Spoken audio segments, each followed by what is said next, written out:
ou seja, essa família tradicional, conforme foi formada por Deus, ela está sendo desvalorizada, enquanto novas modalidades de família vêm sendo, de uma certa forma, exaltada e até mesmo incentivada.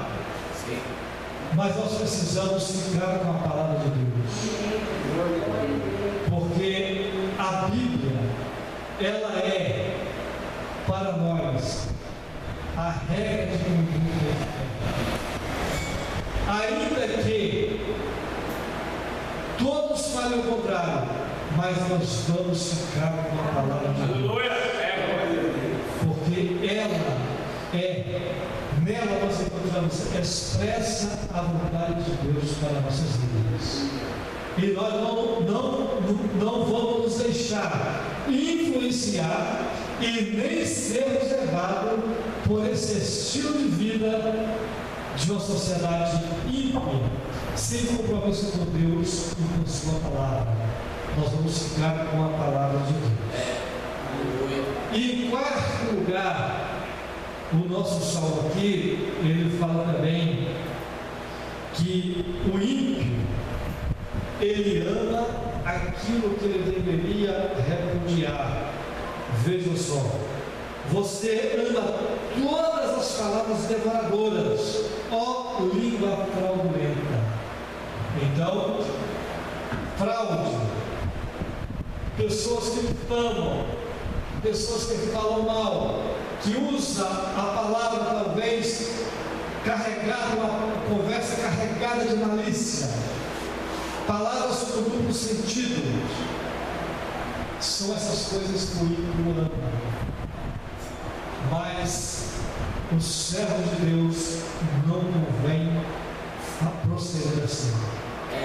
Pelo contrário, nós devemos amar a verdade, amar aquilo que Deus ama, viver de acordo com os princípios estabelecidos na palavra de Deus.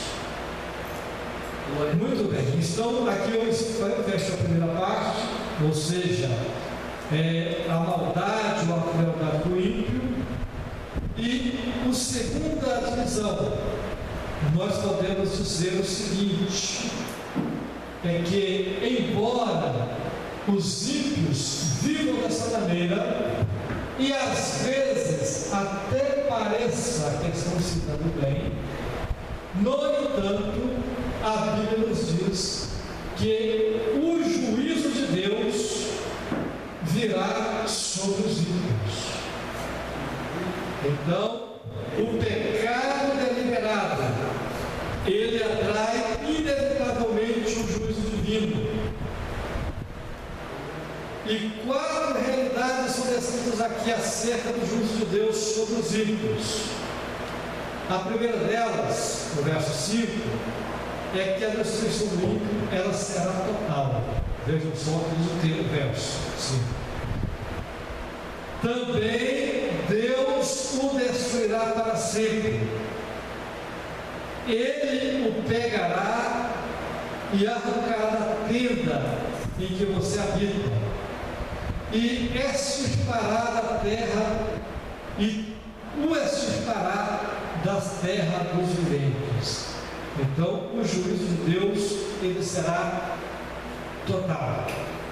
Ou seja, o juízo de Deus, ele será a destruição do ímpio, ela será total.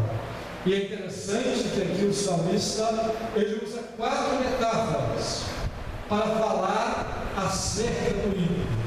Primeiro, ele compara com a construção, ou seja, para que algo seja destruído, é preciso que primeiramente ele tenha sido construído.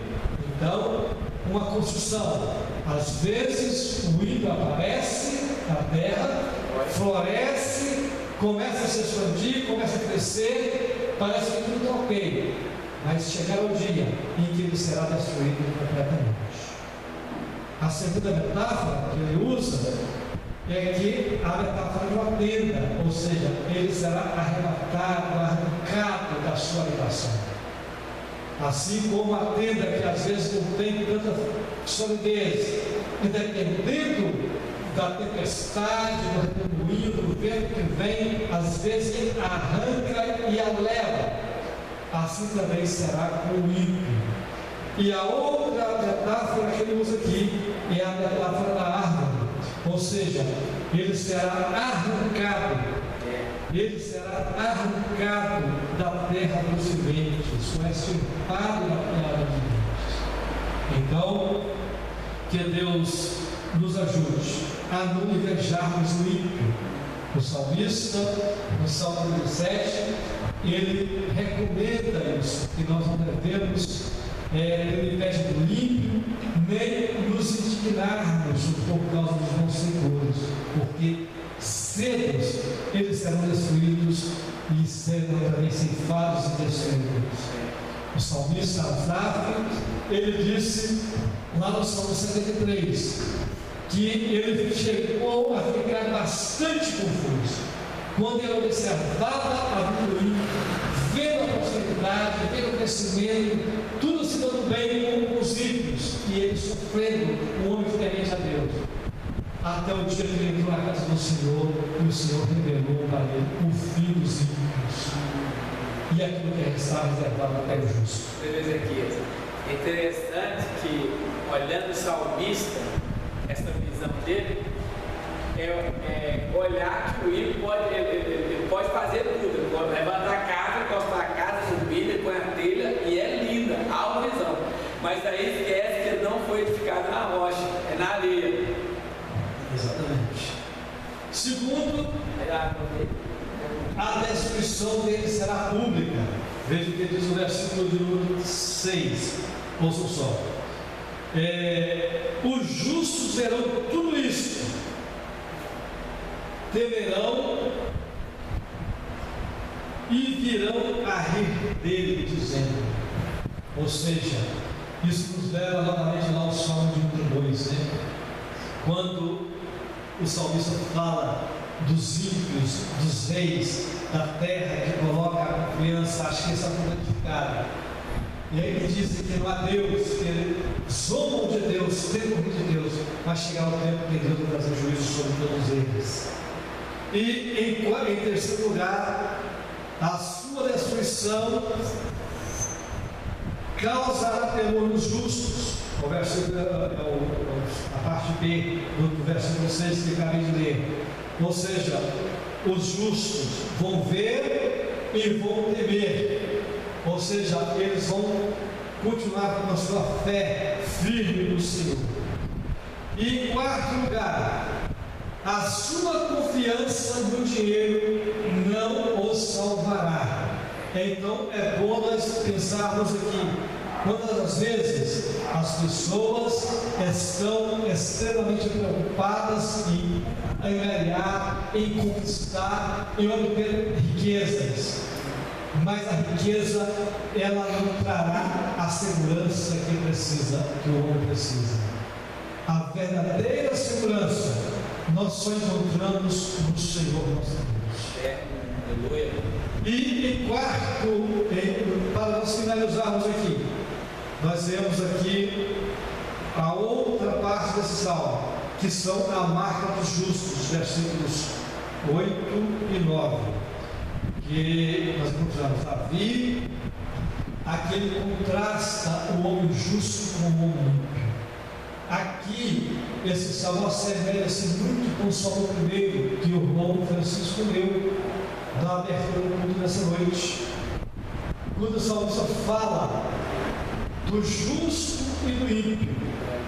Enquanto o ímpio ele é como uma molinha que o vento espalha, o justo, por sua vez, ele é como uma planta ou uma árvore plantada junto a ribeiros de águas, cujas folhas não caem e dá o seu fruto na estação própria, e tudo quanto ele faz prospera. Então, é muito interessante nós vermos isso aqui. Então, o justo, ele floresce na casa de Deus, em tempos de calamidade. Ele diz assim: quanto a mim, porém, sou como uma oliveira verde na casa de Deus.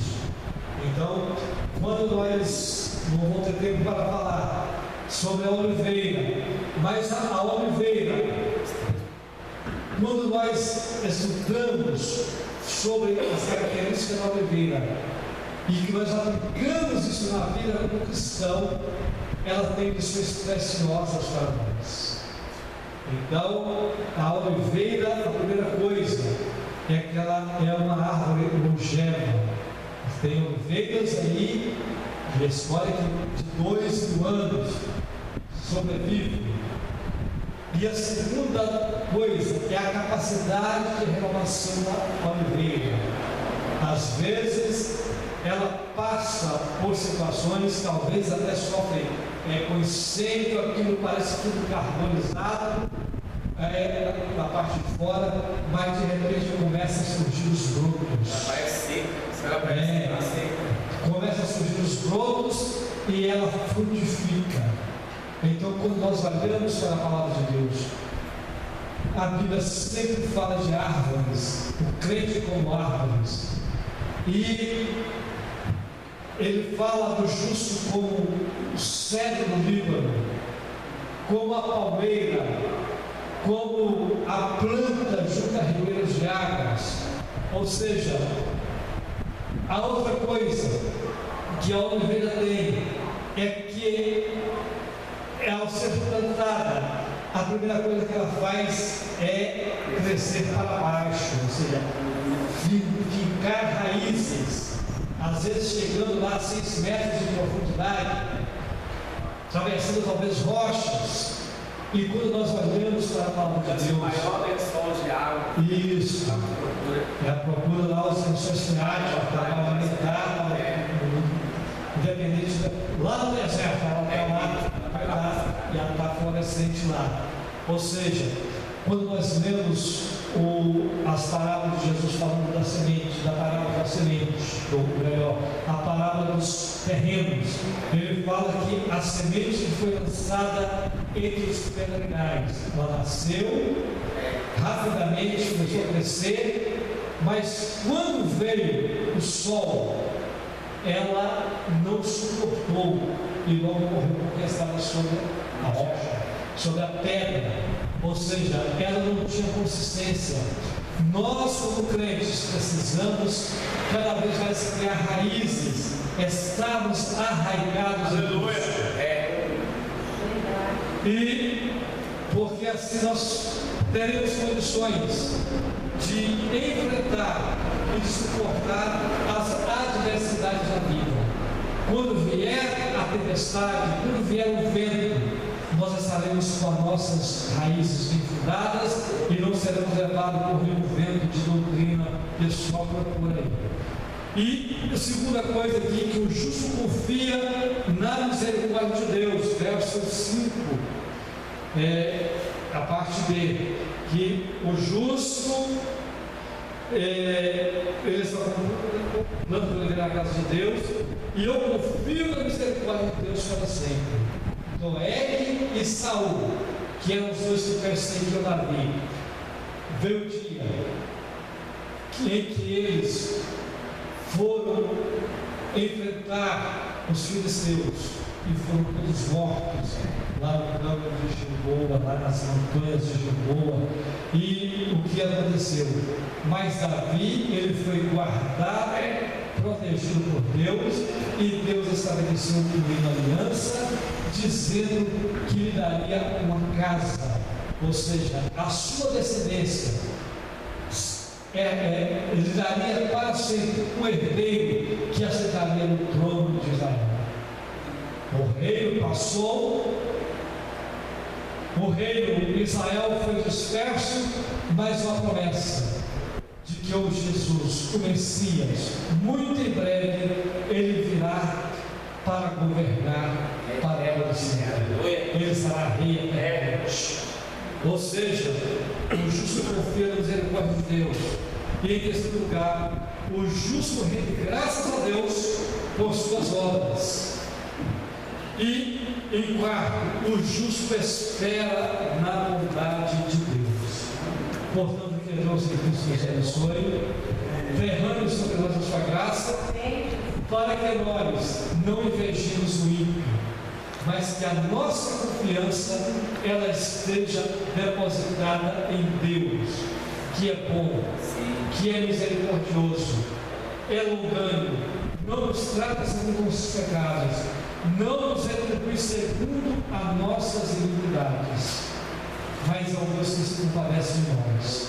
Somos falhos, somos imperfeitos, mas nós sabemos que a obra que Cristo realizou no Calvário foi também uma obra perfeita. Ele levou sobre si os nossos pecados, as nossas iniquidades, e hoje nós somos justificados pela sua obra e estamos seguros de que quando Ele se manifestar, nós estaremos para sempre com Ele. Que Deus abençoe. Eu agradeço a oportunidade em nome de Jesus.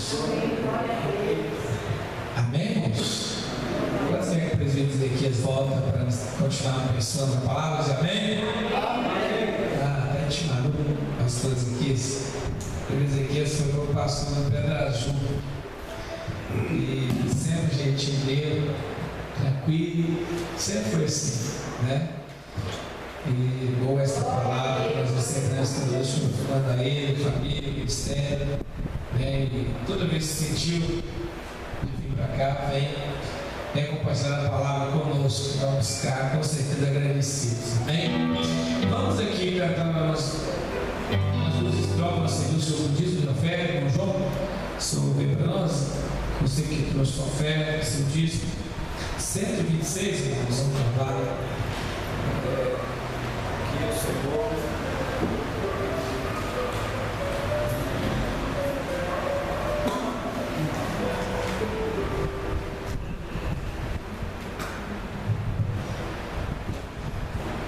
Bem-aventurado que confia no Senhor como fez Abraão. Ele creu ainda que não via, e assim a fé não foi em vão. É feliz quem segue fielmente os caminhos santos do Senhor.